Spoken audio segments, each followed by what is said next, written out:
Assalamualaikum warahmatullahi wabarakatuh. Perkenalkan nama saya Reri Winanda dengan nomor 1D1222012. Baiklah, di sini saya akan menjelaskan mengenai pengolahan Portland semen menggunakan metode dry dan juga wet. Baiklah, yang pertama, apa itu Portland semen?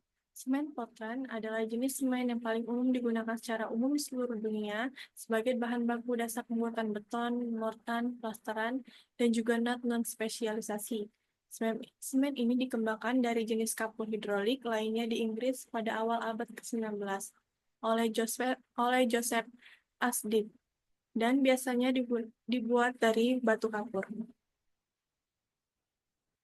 Baiklah, bahan baku pembuatan Portland semen.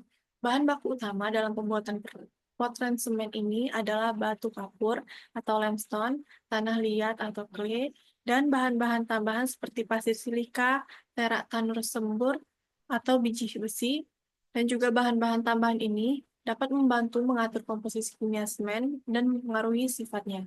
Selanjutnya, batu kapur merupakan sumber kalsium oksida, CaO, sedangkan tanah liat serpih atau batu tulis menyediakan silika, SiO2, dan juga alumina Al2O3.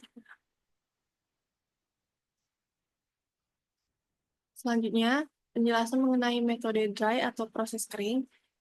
Metode dry atau kering merupakan proses pembuatan semen Portland yang melibatkan penggilingan dan pencampuran bahan baku secara kering, lalu dipanaskan dalam tanur untuk membentuk klinker. Proses ini berbeda dengan proses basah yang menggunakan bubur air dalam tahapan awal. Sedangkan dalam metode dry ini umumnya lebih ekonomis dan juga efisien dalam produksi semen, serta membutuhkan tanur yang lebih pendek. Seperti tahapannya yaitu penambahan bahan baku seperti batu kapur dan tanah liat sebagai bahan utama ditambah terlebih dahulu. Selanjutnya adalah proses penghancuran. Bahan baku lalu dihancurkan menjadi ukuran kecil agar mudah diproses lebih lanjut. Selanjutnya pencampuran dan juga penggilingan.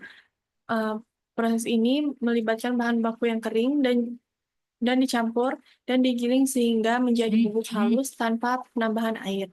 Selanjutnya, proses pemanahan di plin. Campuran bubuk dimasukkan ke dalam plin atau tungku putar dan dipanaskan pada suhu sekitar 1450 derajat Celcius hingga membentuk klinker. Yang terakhir, proses pendinginan dan juga penggilingan.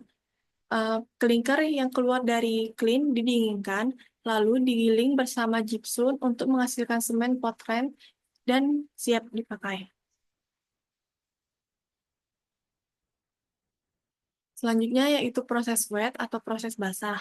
Proses wet dalam pengolahan semen Portland adalah metode yang melibatkan penambahan air dalam proses penggilingan bahan baku dan juga menghasilkan slurry atau bubur.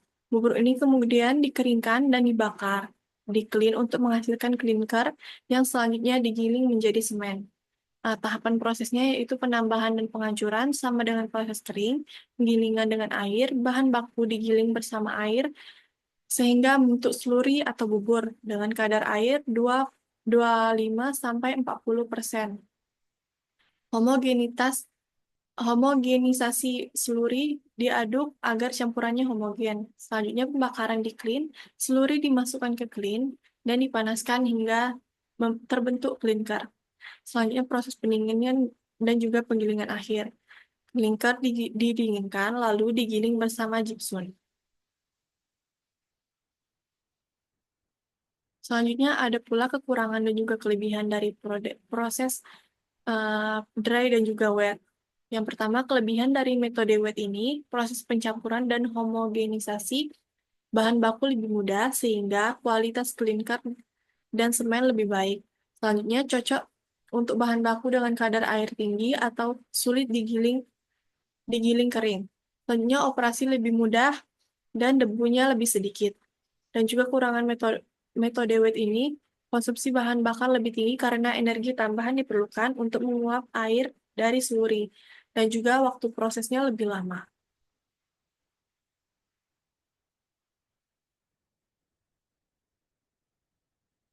Dan juga kekurangan dan kelebihan dari metode dry.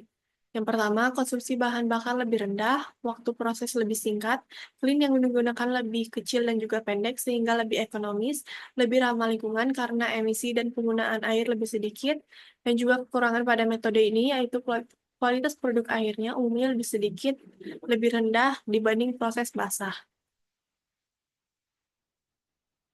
Baiklah, cukup sekian yang dapat saya sampaikan. Jika ada kekurangan kata dan juga kesalahan kata, saya mohon maaf. Saya akhiri, wabillahi taufiq walhidayah. Wassalamualaikum warahmatullahi wabarakatuh.